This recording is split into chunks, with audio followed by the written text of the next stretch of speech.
السلام علیکم ورحمۃ اللہ وبرکاتہ۔ رب اشرح لی صدری ویسر لی امری واحلل عقدۃ من لسانی یفقہوا قولی۔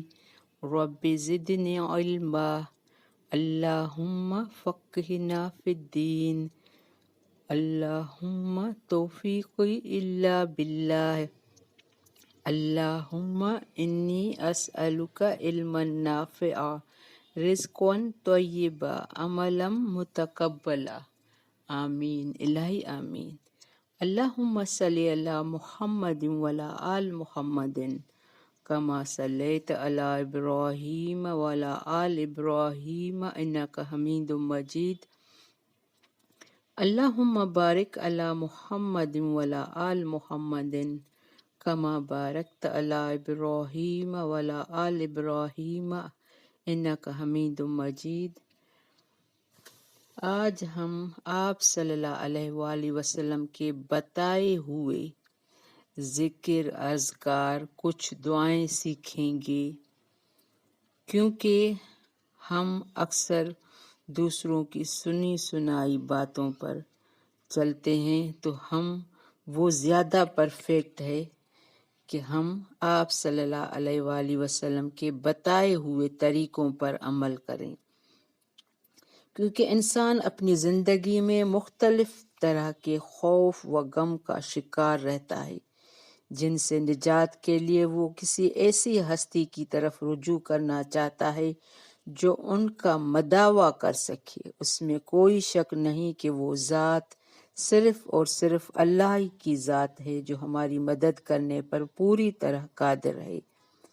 اسی لیے ہمیں ہر مشکل میں اس کی طرف رجوع کرنا چاہیے۔ وہ کسی کو کچھ دینا چاہے تو کوئی اس کو روک نہیں سکتا، اور نہ ہی کوئی اس کے فیصلوں کو بدل سکتا ہے، لہٰذا ہمیں اسی سے دعا مانگنی چاہیے۔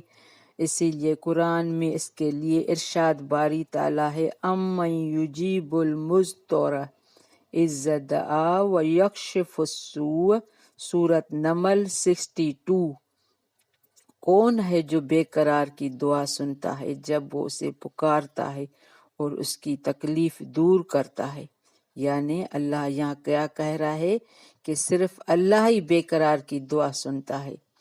خوف اور غم کے مداوع کے لیے کثرت سے اللہ کا ذکر اور تسبیح بھی کرنی چاہیے، خصوصاً صبح شام کے اوقات میں، جیسا کہ ارشاد باری تعالیٰ ہے، یا ایھا الذین آمنوا اذکروا اللہ ذکرا کثیرا وسبحوا بکرۃ وصیلا، سورۃ احزاب 41-42۔ اے لوگو جو ایمان لائے ہو، اللہ کو کثرت سے یاد کرو اور صبح شام اس کی تسبیح کرتے رہو۔ ہمیں یہاں کیا معلوم ہوا کہ صبح شام کوئی ایسی تسبیحات، کوئی ایسا ذکر ہمیں مسنون طریقے سے معمول بنانا چاہیے، جو یہاں کیا مل رہا ہے کہ صبح شام۔ اس سلسلے میں یہ بات یاد رکھنا ضروری ہے کہ اللہ کا ذکر اس کے سکھائے ہوئے طریقوں کے مطابق کرنا چاہیے۔ اس کے لیے بھی ارشاد باری تعالیٰ فاذکروا اللہ کما علمکم ما لم تکونوا تعلمون، سورۃ بقرہ آیت نمبر 239۔ بس اللہ کا ذکر کرو جیسے اس نے تمہیں سکھایا ہے جو تم نہیں جانتے تھے۔ اس سے کیا معلوم ہوا کہ اللہ نے قرآن میں جس طریقے سے جو آیتیں، کیونکہ وہ نبیوں نے اپنی مشکلات میں، پریشانیوں میں وہ دعائیں پڑھی تو اللہ نے ان کو سکھائی تو وہ اس کی قبول ہوئی۔ تو اس سلسلے میں ہم ایک پہلی دعا یہ پڑھیں گے جو بہت تکلیف، بے چینی یا پریشانی کے وقت میں دعا کرتے تھے۔ سیدنا ابن عباس رضی اللہ سے روایت ہے کہ رسول اللہ صلی اللہ علیہ وآلہ وسلم بے چینی یا پریشانی کے وقت یہ دعا کرتے تھے، لا الہ الا اللہ العظیم الحلیم، لا الہ الا اللہ رب العرش العظیم، لا الہ الا اللہ رب السماوات و رب الارض و رب العرش الکریم۔ اللہ کے سوا کوئی معبود نہیں جو بہت بڑا بردبار ہے۔ اللہ کے سوا کوئی معبود نہیں جو عرش عظیم کا رب ہے۔ اللہ کے سوا کوئی معبود نہیں جو آسمان اور زمین کا رب ہے اور عرش کریم کا رب ہے۔ یہ صحیح بخاری میں لکھا ہوا ہے۔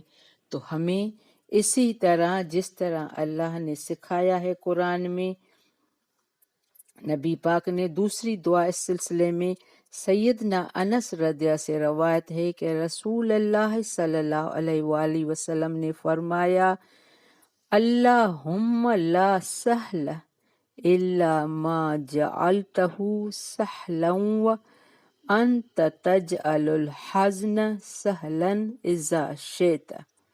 اے اللہ، کوئی کام آسان نہیں مگر جسے تو آسان کر دے، اور جب تو چاہتا ہے مشکل کو آسان کر دیتا ہے۔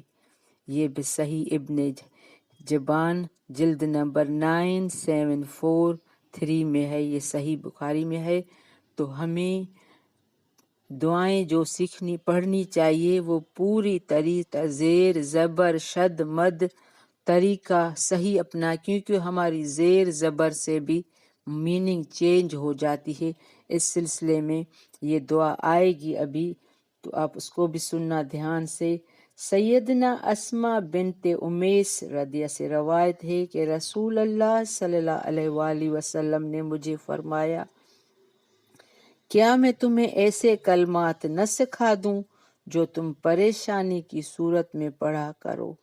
وہ کلمات یہ ہیں، اللہ اللہ ربی لا اشرک بہ شیئا، اللہ اللہ ہی میرا رب ہے، میں اس کے ساتھ کسی کو شریک نہیں کرتا۔ یہ سنن ابی داؤد میں ہے جلد نمبر 1525 میں۔ تو ہمیں دعائیں وہ پڑھنی چاہیے جو آپ صلی اللہ علیہ وآلہ وسلم نے خود پڑھی، ہمیں سکھائی اس کا طریقہ۔ اور ان ساری دعاؤں کا طریقہ یہ ہے کہ آپ تہجد کے وقت سجدے میں کریں۔ اگر آپ کو زیادہ تکلیف پریشانی ہے تو ان دعاؤں کو تہجد کے وقت پڑھیں، سجدے میں جا کر 3 دفعہ جب ہم سبحان اللہ سبحان اللہ سبحان اللہ کہتے ہیں تو اس کے بعد یہ دعائیں دھیان سے ذہن میں میننگ لا کے کہ میں اللہ سے کیا مانگ رہی ہوں، کیا پڑھ رہی ہوں، ایسے نہیں کہ بس دھیان ہمارا کہیں اور ہو۔ اس سلسلے میں ہماری چوتھی دعا ہے، سیدنا سید رضیات سے روایت ہے کہ رسول اللہ صلی اللہ علیہ وآلہ وسلم نے فرمایا، ذوالنون کی دعا جو اس نے مچھلی کے پیٹ میں پڑھی وہ یہ ہے، لا الہ الا انت سبحانک انی کنت من الظالمین۔ تیرے سوا کوئی معبود نہیں، پاک ہے تو، بے شک میں ہی ظالموں میں سے ہوں۔ جس مسلمان نے کسی بات کو اس دعا کے ساتھ مانگا، اللہ تعالیٰ نے اس کی دعا قبول فرمائی۔ یہ سنن ترمذی میں لکھا ہے۔ یعنی ہمیں کتنی بھی پریشانی ہو تو یہ نبی کی دعا ہے، اس نے مچھلی کے پیٹ میں، اب ہم سوچیں کہ مچھلی کے پیٹ سے کوئی نکل سکتا ہے؟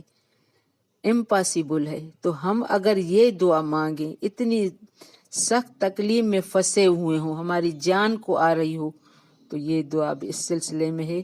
تو انشاءاللہ ہم زیر زبر کا اچھی طرح دھیان دیں۔ اور اس سلسلے میں 5ویں دعا حضرت یعقوب نے اپنے بیٹوں سے ملنے والی اذیت اور شدید غم میں کہا تھا، انما اشکو بثی و حزنی الی اللہ، بے شک میں اپنی بے قراری اور غم کا شکوہ اللہ سے ہی کرتا ہوں۔ یہ سورۃ یوسف کی دعا ہے، 86 میں ہے۔ تو یعقوب علیہ السلام اپنے بیٹے کے لیے رو رو کے نابینا ہو گئے تھے، تو اللہ نے اس کو یہ دعا سکھائی۔ یہ قرآن میں یوسف سورت میں دعا ہے، یعقوب علیہ السلام نے اپنے بیٹے کی جدائی کے غم میں مانگی۔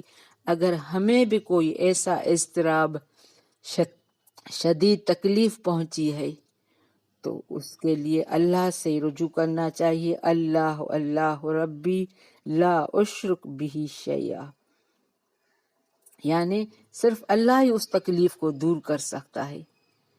تو یہ ساری دعائیں ہیں جو ہمیں قرآن سے ملتی ہیں، قرآن کی آیتوں سے ملتی ہیں. اور چھٹی دعا یہ ہے کہ یہ سورۃ توبہ کی آخری آیت ہے، حسبی اللہ لا الہ الا ہوا علیہ توکلت وہو رب العرش العظیم. تو یہ بھی اللہ کافی ہے، بس ہمارے لیے اللہ کافی ہے، اس کے سوا کوئی اللہ نہیں، میں نے اس پر توکل کیا اور وہی رب عرش عظیم کا مالک ہے. تو یہ صبح شام 7 دفعہ یہ میرے پاس لکھی بھی ہوئی ہے، ماشاء اللہ میں پڑھتی ہوں. یہ بالکل آزمی دعا، اللہ توکل بھروسہ کی دعا ہے.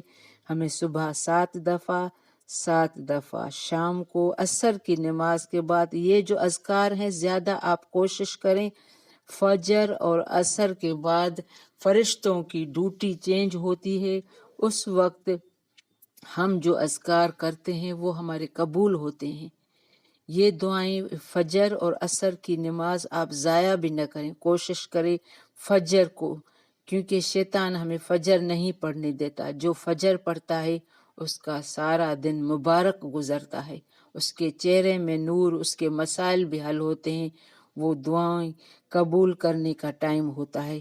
تو کوشش کرنی چاہیے. تو ہمیں یہ جو ذکر اذکار ہیں یہ 5 دفعہ 7 دفعہ صبح اور شام کے اذکار میں معمول کرنے چاہیے، یا بہترین اگر آپ تہجد پڑھتے ہیں تو بہترین ٹائم وہ بھی بہترین ہے. بارک اللہ فی، ربنا تقبل منا انک انت السمیع العلیم وتب علینا انک انت التواب الرحیم. سبحانک اللہم وبحمدک اشہد ان لا الہ الا انت استغفرک واتوب الیک. السلام علیکم ورحمۃ اللہ وبرکاتہ.